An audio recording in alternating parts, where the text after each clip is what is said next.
নমস্কার, আমি doctor Parijat Deb Chowdhury, consultant interventional cardiologist at Manipal hospital, Mukundapur and Medithics clinic, Kolkata. যাদের হার্ট অ্যাটাক হয়েছে বা হার্টে ব্লকেজ আছে, ওরা কি খাবে আর কি খাবে না, এ নিয়ে আমার কাছে অনেকেই প্রশ্ন করে।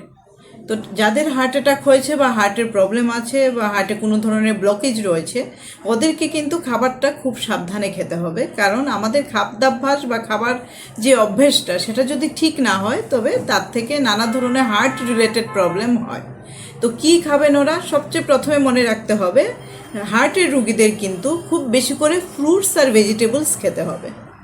যাদের ডায়াবেটিস রয়েছে তারা মিষ্টি ফলগুলো খাবে না, কিন্তু যাদের ডায়াবেটিস নেই ওরা কিন্তু সব রকমের ফ্রুটস আর ভেজিটেবলস, গ্রিন ভেজিটেবলস যেগুলো, অবশ্যই ওদেরকে খেতে হবে। খাবারের লবণের মাত্রা বা নুনের মাত্রা একদম কম রাখতে হবে। যাদের হার্ট ফেলিয়ার রয়েছে, মানে হার্টের পাম্পিং ফাংশন যাদের কম, ওদেরকে কিন্তু জল কম খেতে হবে। যাদের ইজেকশন ফ্র্যাকশন বা হার্টের পাম্পিং ফাংশন নর্মাল, ওরা পর্যাপ্ত পরিমাণে জল খেতে পারবে।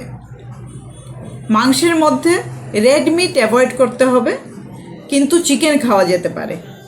ডিম খেলে ডিমের সাদা অংশ খাবে, কুসুমটা বাদ দিয়ে। দুধ না খেয়ে টক দই খেলে ভালো। আর ঘি বা বাটার, এই ধরনের যেগুলো খুব ফ্যাটি ফুড, সেগুলো অ্যাভয়েড করাই বেটার। তেলের পরিমাণ যত কম রাখা যায় ততই ভালো। তার মানে যে ডায়েটটা হবে সেটা হবে কার্বোহাইড্রেট কম, ফ্যাট কম, কিন্তু প্রোটিন বেশি। তার সাথে salt restricted diet are lots and lots of green vegetable and fruits. এই ডায়েট যদি রেগুলারভাবে ফলো করা যায়, তবে যাদের হার্টে ব্লক থাকে ওদের অনেক সময়ই দেখা যায় ব্লকের মাত্রা কম হয় বা কমে যায়।